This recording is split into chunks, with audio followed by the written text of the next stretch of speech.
Rainbow hospital silver Jubilee offer లో భాగంగా ఈ డిసెంబర్ 31, 2024లోగా రిజిస్టర్ చేసుకున్న వారికి IVF కేవలం 99,000 రూపాయలకే పొందండి.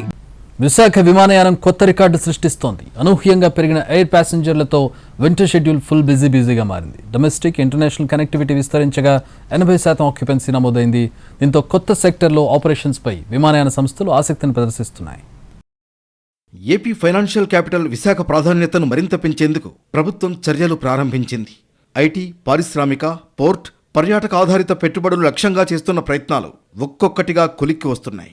ఈ దిశగా ఎయిర్ కనెక్టివిటీ కీలకంగా మారడంతో డిమాండ్ ఉన్న కొత్త సెక్టర్ల వైపు విమానయాన సంస్థలు ఆసక్తి చూపిస్తున్నాయి.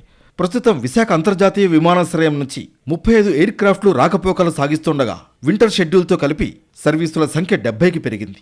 Air Asia, Air India Express, India One Air, IndiGo, Scoot, Thai Air Asia సంస్థలు ఇంటర్నేషనల్, డొమెస్టిక్ సేవలు నిర్వహిస్తున్నాయి.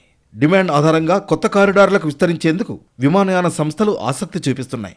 గత ఏడాది అక్టోబర్ నెలతో పోలిస్తే 80% పైగా ఆక్యుపెన్సీ పెరిగిందని ఎయిర్పోర్ట్ అథారిటీ చెబుతోంది. మెట్రో నగరాలకు వెళ్లే వారి సంఖ్య అధికంగా ఉంది. ఇందులో ఢిల్లీ మొదటి స్థానంలో నిలిచింది. తర్వాత హైదరాబాద్ ప్రయాణికులు ఎక్కువగా ఉన్నారు. తర్వాత స్థానాల్లో ముంబై, బెంగళూరు ఉన్నాయి. ఇక సింగపూర్, మలేషియా, బ్యాంకాక్లకు అంతర్జాతీయ విమాన సర్వీసులు అందుబాటులో ఉన్నాయి.